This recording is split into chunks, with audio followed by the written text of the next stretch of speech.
Derrière le volant, présenté par Ici Pneus, vos spécialistes en pneus et mécanique. Et par Garantie Avantage Plus, pour rouler en toute quiétude avec votre véhicule de promenade, de loisirs et récréatif. Cette semaine, on accueille une vedette d'RDS. Un petit indice, c'est un gars de 5 à 7. Cette semaine, Jacques Deshaies nous fait découvrir le nouveau Buick Enclave. Est-ce que c'est facile de financer un véhicule récréatif? On parlera des roues pour les voitures classiques. Et on vous invite à découvrir l'univers des voitures de cet animateur de RDS que vous connaissez très bien. Voulez-vous que je vous dise la particularité qu'elle avait, cette voiture-là? T'as dit, tu l'as achetée blanche, puis tu l'as revendue quelle couleur? Bon, ben c'est ça, c'est parce que j'achète cette Toyota Tercel.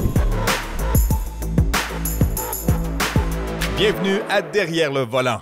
Notre invité cette semaine, Fred Plante. Salut, Fred. Allô, Ça va? Jacques-Caroline. Oui, ça va très bien. Heureux d'être ici et d'avoir le volant bien en main. Il est en vacances. T'es en vacances? Oui, c'est un début d'été, ça va faire du bien à part de ça. Une grosse saison du 5 à 7. Fait que là, on va en profiter justement pour rouler un petit peu sur les routes du Québec, partir à la découverte du Québec, partir à la découverte du monde aussi, là, vraiment se reposer pendant les prochaines semaines. Mais tu remplaces Pierre-Route de temps à autre pour la Formule 1. Oui, ça, je le remplace. J'en ai fait déjà des Grands Prix en début de saison. Je vais le remplacer, évidemment. Moi, ça fait, écoute, je te dirais une vingtaine d'années que je suis la doublure de Pierre pour les Grands Prix de Formule 1, pour les qualifications. Donc, plus d'une centaine de fois, j'ai eu à le remplacer. Ça, c'est vraiment une passion. Quand on me demande mon sport préféré, c'est la Formule 1. Ah oui, Vraiment, okay. J'ai une passion pour la Formule 1, pour tout ce qui est bolide de course, mais particulièrement pour les F1, là, qui est le summum, on s'entend, de la course automobile. Puis tu disais que l'été, quand tu es en vacances, tu voyages beaucoup. Est-ce que tu as déjà assisté à des à travers le monde? À travers le Malheureusement, monde? non. Ça t'a pas donné? J'ai assisté à Montréal, mais j'ai quand même eu l'occasion en Italie, en France, d'aller voir des circuits de Formule 1, mais c'était pas lors des fins de semaine de course. Mais ça doit être sur ta checklist, ça. Ben, ça, si tu me demandes vraiment un de mes, comment je te dirais, un de mes fantasmes de voyage, ce serait ça. Si j'étais millionnaire pendant une année, avoir le loisir d'aller assister à toutes les courses du calendrier sur place. Bon, t'es amateur de course, t'es amateur d'automobile aussi un peu. Ben, d'automobile, de voitures de course automobile. Ouais. Je dois t'avouer que dans la vie de tous les jours, je vous épaterai pas en vous parlant des différents modèles que j'ai possédés au cours de ma vie. Je suis pas un maniaque de voitures. Quand j'ai vu ta liste, là, j'ai dit, oh boy. Est-ce que vous voulez que je quitte tout de suite? Non, non, ça va aller, on va en parler quand même. C'est des voitures populaires, c'est important. Bon, on a eu la même première voiture, en fait. Es-tu sérieux? Une vieille Tercel. Une Toyota Tercel blanche, c'était une 87 ou une 88. Est-ce que voulez-vous que je vous dise la particularité qu'elle avait, cette voiture-là? Tu l'as achetée blanche, puis tu l'as revendue quelle couleur? Bon, ben c'est ça. C'est parce que j'achète cette Toyota Tercel et ma conjointe, ma blonde à l'époque, autrement dit, alors que je m'étais absenté de la maison, voulait me faire une surprise pour mon anniversaire. Elle avait fait poser, puis ça avait été un bon travail quand même, là, des bandes, des stripes roses. Mais de nombreuses bandes roses, quelques-unes turquoises sur ma voiture aussi, en me disant, regarde si c'est beau, tu sais, puis écoute, je les ai gardées pendant 3 ans, jusqu'à ce qu'on se sépare, dans le fond, là, puis je parle pas de la Tercel puis moi, mais de ma blonde puis moi, pour les faire retirer éventuellement, parce que aujourd'hui, le rose, c'est un peu plus à la mode. T'es pas obligé d'expliquer pourquoi. Non, mais je le tiens à le faire. Si elle m'écoute, je suis vraiment désolé. Mais c'est ça. À l'époque, ça attirait les regards pour les mauvaises raisons. Tu as été patient parce que moi, ça aurait été le lendemain. C'est un cadeau de fête audacieux. Oui, j'essayais de sauver mon couple. OK, ça c'est correct. Après la Tercel, là, ça a pris un 5 ans, 5-6 ans. Ouais, ben là, ensuite, j'ai basculé. Tu sais, ça a toujours été des voitures fiables, des voitures reconnues. J'étais beaucoup je regardais ce qui se faisait dans le japonais. Donc là, j'ai été du côté d'une Honda Civic. Ouais. Donc, il n'y avait aucun problème. Ça, c'était fiable. J'ai gardé ça longtemps. Je suis demeuré ensuite encore dans ce qu'il y avait d'asiatique, dans le japonais. J'ai été avec une Mazda 3. Entre-temps, je m'achetais une Toyota Sienna aussi parce que j'avais une famille, j'avais 3 enfants, donc j'avais besoin d'espace. J'ai eu 2 Toyota Sienna. Mais ensuite, après la Mazda 3, là, moi, j'avais cette fascination-là de pouvoir faire bouger une voiture automobile sans essence. Et là, on parlait des voitures électriques qui s'en venaient. Ça commençait, là. Ça commençait. Donc, j'avais réussi à comme me mettre sur une liste d'attente, puis je voyais qu'on allait éventuellement arriver avec une voiture électrique. Et c'était la Chevrolet, la Bolt. J'ai été un des premiers propriétaires d'une Bolt au Québec. Là, on parle de 2019. Mais là, ce qu'on va faire, on va aller faire une pause. Au retour de la pause, tu vas nous raconter ton premier périple avec ta Chevrolet Bolt. OK. J'ai pris des chances. On poursuit la discussion avec Frédéric Plante qui nous racontera toute une histoire avec sa voiture électrique. L'autonomie était de 383 km. Le voyage est de 650 km. Donc là, à un moment donné, faites un calcul. Et après la pause, on jase des roues pour les belles d'autrefois. Exemple, une Mustang 69 que tu veux garder. On prend la prochaine sortie et on revient.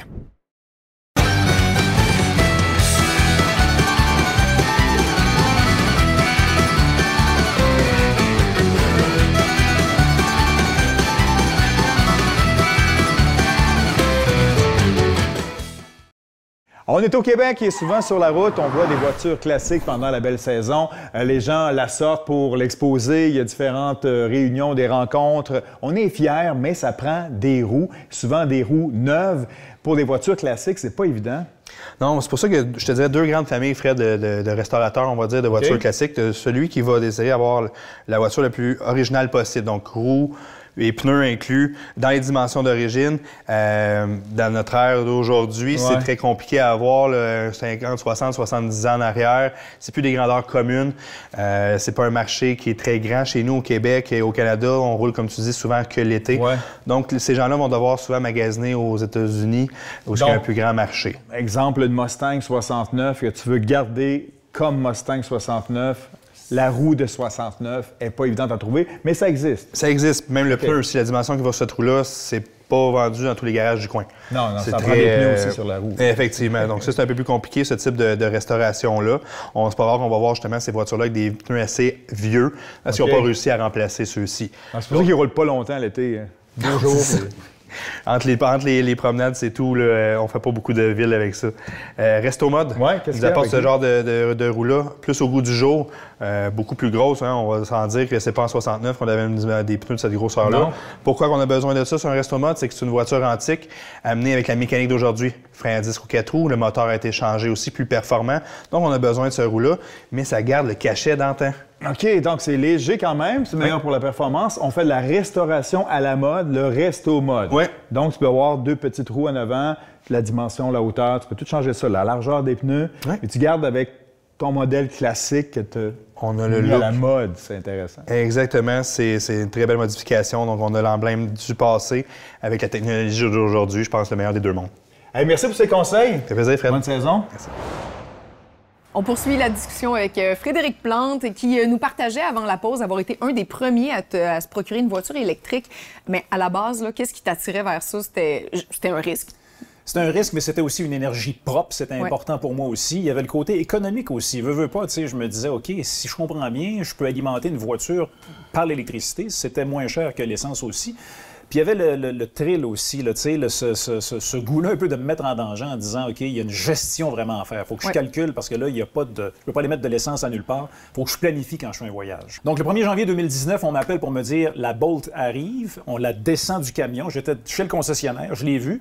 Le temps qu'on la prépare, le 3 janvier, j'en prenais possession.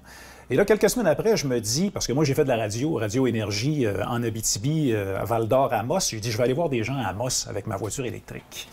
L'autonomie était de 383 km. Le voyage est de 650 km. Donc là, à un moment donné, faites un calcul. Mais je fais mon calcul en me disant, je peux me rendre à ce moment-là. C'est faisable. Alors, j'avais réussi à partir de Brossard sur la Rive-Sud, en fait, la Prairie, où je demeurais, me rendre jusqu'à Mont-Laurier, où là, je pense qu'il me restait 22 km. Et je roulais à 70 km/h avec un vent de dos en me disant, il faut que je me rende. Je me suis rechargé là. Il y avait une borne rapide. C'était vraiment c'était assez exceptionnel. Et là, ça a été la traversée du parc de la Vérandrie, où là, il n'y a pas de borne. Mon objectif, c'était de me rendre à Louvicourt. Les gens qui connaissent ça, c'est à la sortie du parc de la Vérandrie. Je suis arrivé là encore, j'avais une vingtaine de kilomètres. J'ai été très, très courageux, ou fou un peu, mais j'ai réussi à me recharger là suffisamment pour me rendre à Amos. Et lorsque je suis arrivé à Amos, j'ai été voir un concessionnaire, parce que je savais qu'il y avait une borne, concessionnaire Chevrolet, qui, en me voyant arriver, voit le nom posé sur ma voiture en disant « T'arrives de Brossard, comment est-ce que tu as réussi à faire ça? » Donc là, il y a eu des séances de photos parce que...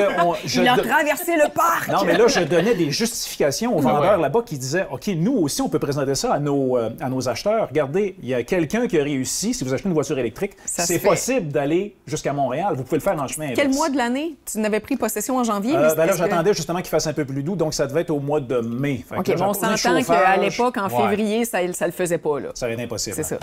Tantôt, tu nous disais, si j'étais millionnaire, je parcourrais le monde, je ferais toutes les courses du calendrier F1. Alors, en termes de voiture, si tu étais millionnaire, on te fait un chèque en blanc, là. Quelle voiture je prendrais? Ouais. Écoute, c'est une bonne question. Je pense que je me prendrais une Aston Martin. Bien, ça, c'est très bien, moi, je vais te dire. Là. On est-tu dans les mêmes... Ah oui? Oh, oui, puis je suis un maniaque de James Bond aussi. Fait regarde, on va bien s'entendre. Parfait. Fred, je t'amène de l'autre côté à notre simulateur. Tu vas vivre une expérience. Je suis contente parce que tu es un gars qui aime conduire, tu es un gars qui aime la F1 aussi. Donc, tu n'as jamais essayé ça. Ça va être extraordinaire. Et moi, je suis comme la picosseuse qui va te poser des questions dérangeantes pendant que tu vis ton expérience. Ça va être fantastique. Puis après, tu pourras venir nous refaire tes commentaires. OK. Tu es prêt à passer du côté obscur? J'ai pas le choix. On y va. Bonne chance. Ne bougez pas de votre siège. Le courageux Frédéric Plante s'installe derrière le volant du simulateur. C'est fou le réalisme là-dedans, vraiment. Là. J'ai tourné sur le circuit ICAR avec Andrew Ranger ou avec Alex Tagliani. Et après la pause, Jacques Deshaies nous racontera sa semaine derrière le volant de la nouvelle Buick Enclave. Je dois vous avouer qu'à l'intérieur, je ne déteste pas ça du tout. On fait un petit détour de 2 minutes et on se retrouve.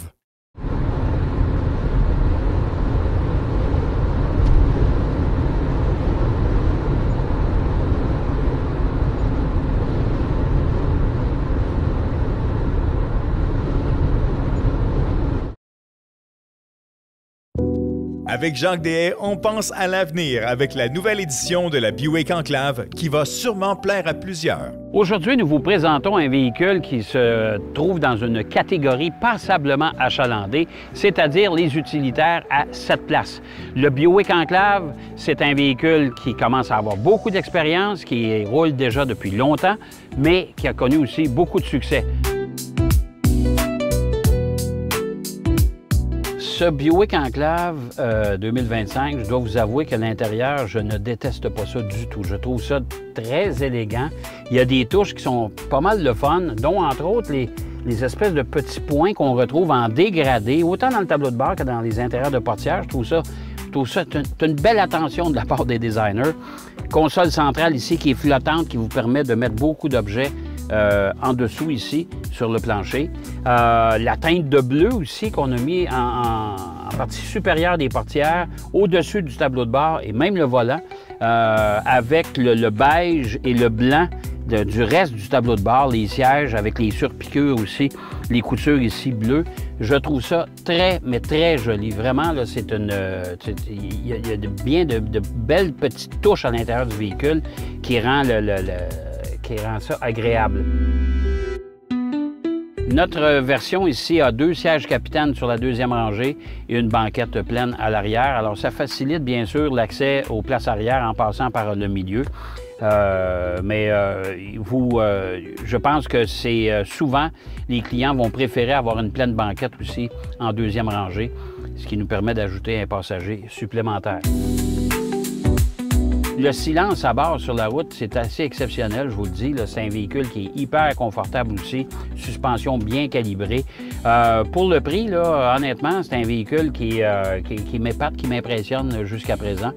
Seule chose, l'intérieur blanc, je ne suis pas sûr que je prendrais ça, surtout si vous avez des enfants. Vous êtes juste tous les deux, tout seuls, 2 adultes qui font attention à leurs affaires. Bois blanc, ça va. Ça éclaircit aussi l'habitacle. Mais si vous avez des jeunes enfants, je ne vous le conseille pas. Achetez quelque chose de plus facile d'entretien, disons. En résumé, le Buick Enclave 2025, je trouve, la silhouette réussie. Vraiment, le département design chez GM fait du bon boulot depuis des années, que ce soit autant chez Chevrolet, chez Cadillac ou dans toutes les divisions. Chez Buick, on fait vraiment un excellent travail. Les véhicules sont empreints d'une grande élégance. C'est un véhicule qui est spacieux, qui est confortable, qui est silencieux, qui n'est pas très énergivore à cause de son gabarit. On parle de 11,2 litres au 100 de moyenne pour ce véhicule-là. Ça, je pense que c'est dans la norme.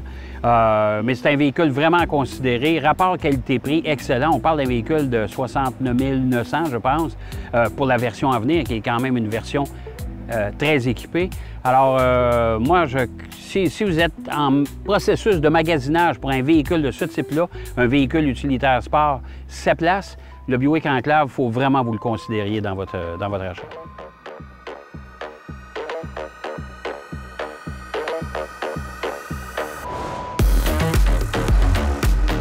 Notre invité de la semaine, Frédéric Plante, est un grand fan de course. Nous le retrouvons à son tour sur le circuit virtuel de Trois-Rivières.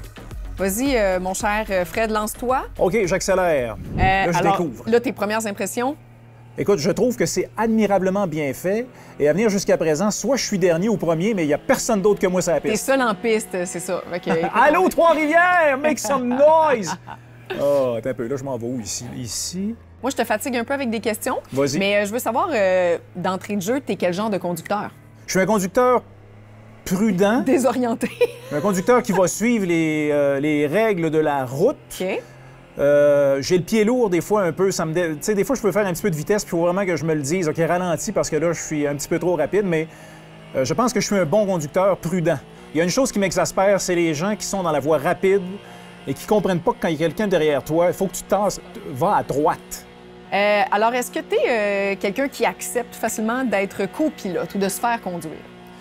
Oui, j'ai aucun problème avec ça. Moi, même que c'est un moment de détente, si j'ai besoin d'être conduit par quelqu'un, j'en profite pour regarder, pour observer tout ce qui se passe autour de moi. Et puis, c'est avec plaisir donc que je me laisse conduire. Ça, il n'y a jamais eu aucun problème de ce part-là. Est-ce que ta voiture est propre? Ma voiture est propre, oui. Oui. Extérieur, intérieur, j'essaie de la garder propre. Excuse-moi, là. OK, excuse-moi, Evelyne. Ça Mais va. oui, j'essaie de la garder propre. L'hiver, c'est plus difficile, mais j'ai juste hâte que le printemps arrive. Et là, ben, en été, comme ça, tu sais, j'essaie de la garder le plus propre possible. Et là, t'as tombé évidemment dans les voitures automatiques puisque t'es un adepte de la voiture électrique. Mais Ouais. est-ce que t'es un gars qui aimait conduire manuel et est-ce que tu t'ennuies de Oui, ça? Ouais. je m'ennuie de... Toutes mes voitures ont été manuelles. Je m'ennuie de conduire manuel. Mais c'est quelque chose que je peux pas faire avec les voitures électriques. Là. Mais ça, oui, je m'ennuie de ça beaucoup, beaucoup, beaucoup. C'est fou, le réalisme là-dedans. Vraiment, là. J'ai tourné sur le circuit ICAR avec Andrew Ranger ou avec Alex Tagliani, tu sais, puis j'étais passager, justement, là, et eux roulaient vraiment beaucoup. Et puis, m'a dit, après une couple de tours, il était temps que je sorte de la voiture parce que c'était fou le mal de cœur que j'avais, là, tellement les jets encaissés sont puissants. Mais donc, toi, je comprends que ta passion pour la F1, c'est beaucoup de curiosité, c'est le fait que ce soit un événement sportif, puis une admiration pour ces athlètes-là aussi. Ouais. Mais t'es pas un petit gars qui rêve de faire de la vitesse derrière un Zéro. volant. C'est ça. 0-0. On me l'a déjà offert. Ça tente-tu de faire un tour, essayer ça, puis jamais, jamais, jamais. Je suis trop peureux pour ça. Puis, tu sais, je suis le gars idéal à amener à la ronde, par exemple, parce que pendant que tout le monde est dans la grande roue, moi, je garde les sacs à dos en bas. En bas. J'ai mal au cœur facilement. Je me trouve très bon de faire ça présentement. Bien, tu l'es. Et d'ailleurs, tu as complété ta séance, si tu veux. Tu peux enlever ton casque. Ah, ben c'est T'as Est-ce que bien j'ai fait besoin de ça? stationner l'auto si je l'envoie Non, dans le mur? lâche tout, puis ça reste là. Tiens, je m'arrête ici. Merci, Trois-Rivières. Merci de t'être prêté au jeu. Et d'ailleurs, je te laisse enlever ton casque. Puis Oui. je te remets le chandail d'Eguédine Hey, je d'Expérience Simulateur. Je suis tout tremble. C'est normal, tout C'est va bien. fou. Tu as bien fait ça. Merci De beaucoup. façon conservatrice, mais tout à fait respectable. Pour vrai? Ouais, t'as eu du fun? J'ai eu beaucoup, beaucoup, beaucoup de C'est cool, plaisir. hein? Mais j'ai vraiment eu chaud. Merci, C'est toi, Evelyne. puis je te retrouve de l'autre côté. OK, ça marche. Je vais aller prendre une douche. Très prudent et efficace, mais il a besoin d'une douche. Après la pause, on parlera des financements disponibles pour véhicules récréatifs.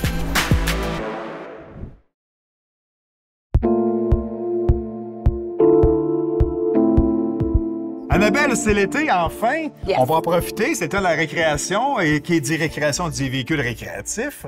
Si j'ai le goût d'aller vers ça, là, est-ce que c'est facile s'acheter un véhicule récréatif?